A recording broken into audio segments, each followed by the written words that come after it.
Well, hello there, and welcome to this episode of the Terri Cole Show. That I want to start with a question. Are you the person that everyone in your family sort of leans on, right? You're the go-to, let's say the one who listens, maybe you're the fixer, maybe you're the supporter. And if you're like me, there might be a part of you that is proud to sort of be that reliable person for others, or you also might be exhausted, because both of those things were true for me for a long time in my life. So this episode is how can we shift that dynamic so that you can really be present for people. You can certainly still be helpful if that's your nature, but you can do it while protecting your relationships and protecting yourself. That is what we're going to be talking about in today's episode of the Terri Cole Show. So before we get into it, if you happen to be new to my YouTube channel, well, hello. Please introduce yourself in the comments. We are a very friendly group. Also make sure that you subscribe and hit the bell icon so that you don't miss everything, because every time I roll something out, you will get a little notification, and that's every Tuesday and every Thursday. All right, let's move it on into today's content. So what we're really talking about is, what do you do when you've become maybe the emotional dumping ground in your family, right? And for many of you that I've heard from, emails coming in about this, it's your family of origin, right? So even though many of you have a family of your own, you're still doing this. And for many of you, it was a role that happened early in your life. At least that was true for me. So again, as I said at the top, are you the person who's the go-to for everyone, the one who listens, who fixes, who supports? Because there's a cost to being that person. And I know from my own personal experience of being that person in my family of origin that I became kind of resentful. I didn't know it though at the time. So let's first describe, what does it look like when you're this person? You're the one that people come to when things fall apart. There's an expectation. Now for me, my mother was that person in her family of origin, and then I became that person in my family, even though I was the youngest. So this can happen. I'm going to get into this later in the episode, talking about the designated eldest daughter. Like, you can take on that role, even though I was chronologically the youngest. There's 4 sisters and I'm the youngest. And yet the role I took on once I got old enough to do so in my teens was the designated oldest child. You may feel very responsible for holding everyone together, for making sure things happen. Over time, though, what happens is that this role becomes emotionally exhausting, right? What happens for us when we're always focusing on other people, a lot of times, is that we don't feel like we can express our own needs or our own limits. Because by the time we do, at least for me, I would be so focused on other people and making sure everyone else had what they needed, that even if the person I was talking to eventually was like, but how about you? What's happening with you? At that point, I'm so exhausted. I don't even care I don't want to even tell anyone what's happening. Like, I was so used to being the role of the fixer, the giver, that I didn't even have the ability to share really what was going on with me. And what does this lead to? In my own life, it led to resentment, burnout, and feeling unseen. And it's painful, right? So if you're ready to stop this, right, being the emotional go-to in your family, but you're not sure how to start, I created a free resource for you, so you can download that free guide. It goes along with this episode to help you begin shifting out of emotional overfunctioning and into healthier, more sustainable roles in your life. Just go to terricole.com/guide. So let's talk a little bit how this impacts our identity, because this is what I call the identity trap, right? Being a helper, for me, became an essential part of my own identity for myself. It's how I saw myself. So you might ask yourself or think, and even right now, right, who am I if I'm not the strong one, right? Will my family still accept or value me if I'm not the savior, if I'm not doing all the things? How do I belong if I step back from this role? And I got pushback in my own life of trying to step back from this role in my early 30s, like after a lot of therapy.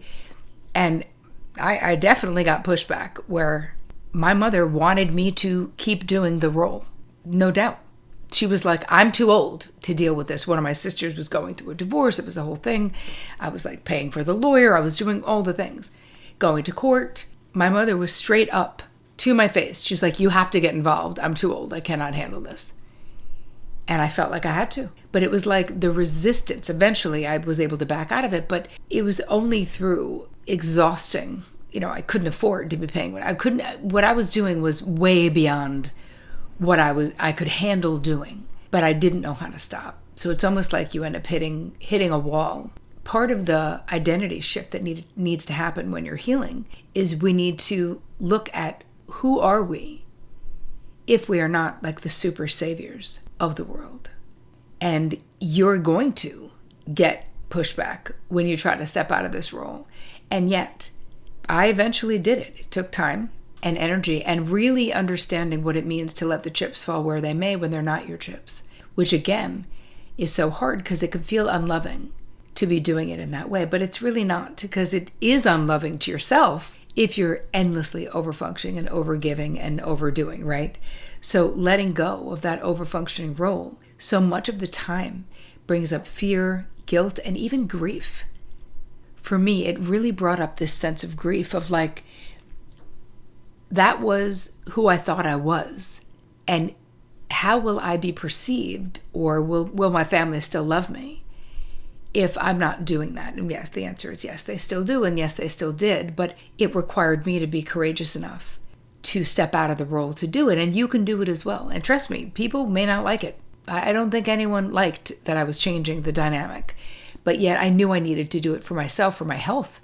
This was also corresponding at a time where I had been diagnosed with cancer, and I'm perfectly well now, so no worries. But I was then forced to look at the way that I was relating I was forced to focus on myself. I was forced to prioritize my health. I was forced to prioritize my life with Vic and the boys. And anyway, that's a story for a different day. But I do think that helped me get so much clarity. You don't have to have a health crisis to get the clarity that I got from my health crisis, right? Which is why I share these stories with you in these episodes, because it doesn't have to be you. You don't have to wait until something really awful happens. If you know you're hitting a tipping point, right? Another thing we have to get is we have to understand our own secondary gain, right? Even though it was overwhelming, there's a benefit to staying in this role of the hyper helper, or the person everyone comes to, or the rock, or the one who's making all the decisions for the family, right? We feel needed, we feel important, right? We're staying in control of the emotional climate, so to speak, of where we are. We also get to avoid our own feelings by focusing on what other people are doing and who do we need to save and what do we need to do.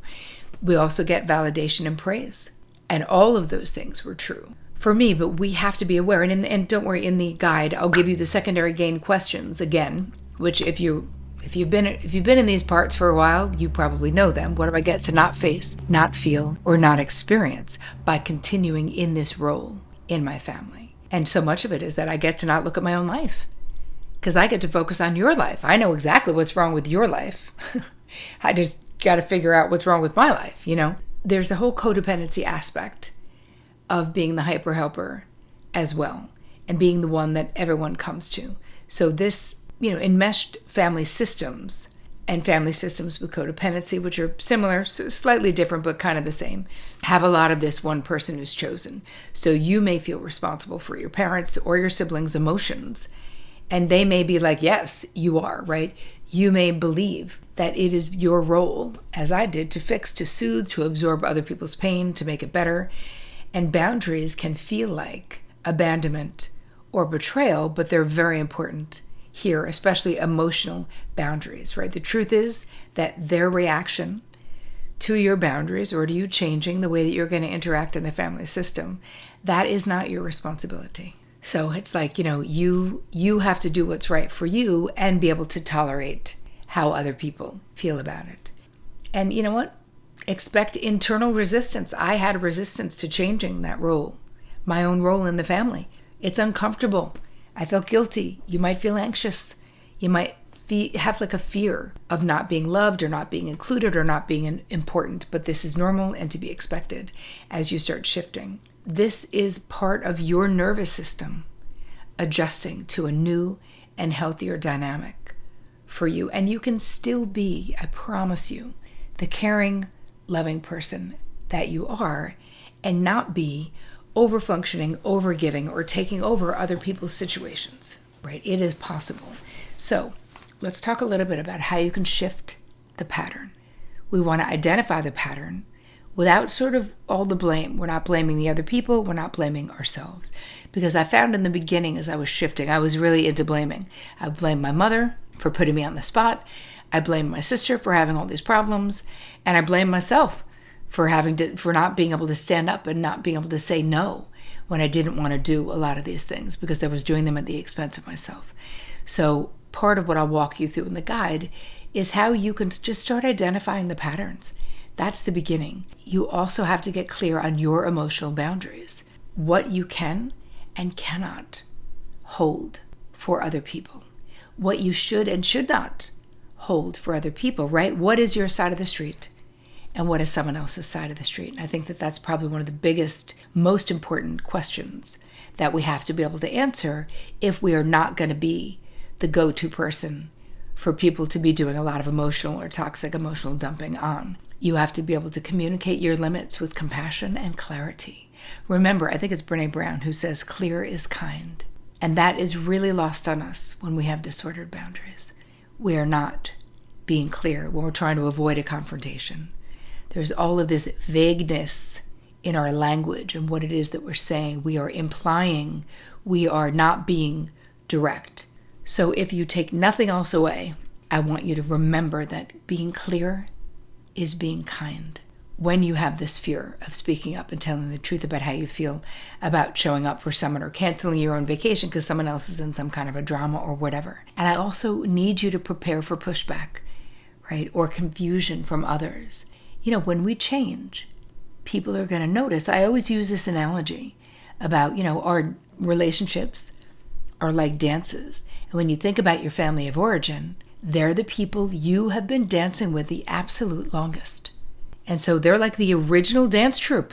They will be very dialed into you changing the dance. And it will feel threatening. And that's okay. You can tolerate it, is my point. You are not that fragile. So part of what we're going to be doing is seek support as you hold your boundaries, right? You have to anchor into what is important to you. And you know that interacting in this codependent way emotionally is going to create resentment in your relationships.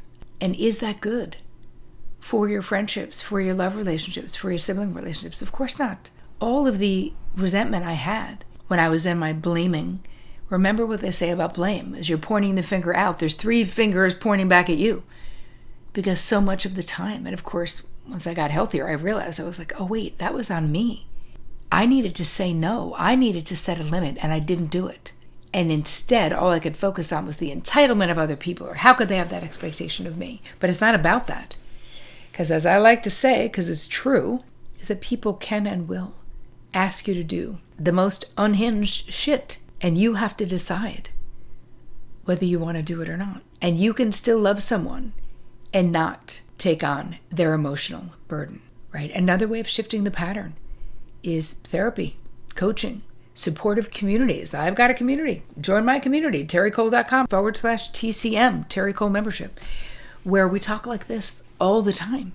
But this will help you stay grounded, right? We need to put the effort into our own mental health and stability and nervous system regulation. That is on us. So just close your eyes and listen. You do not have to earn love by being emotionally available all the time. You are allowed to have needs and limits and to need space. Healthy relationships are reciprocal, not one-sided. You don't have to do all the heavy lifting. You are not abandoning your family or anyone by protecting your peace, by having healthy boundaries, by talking truth. You're really not.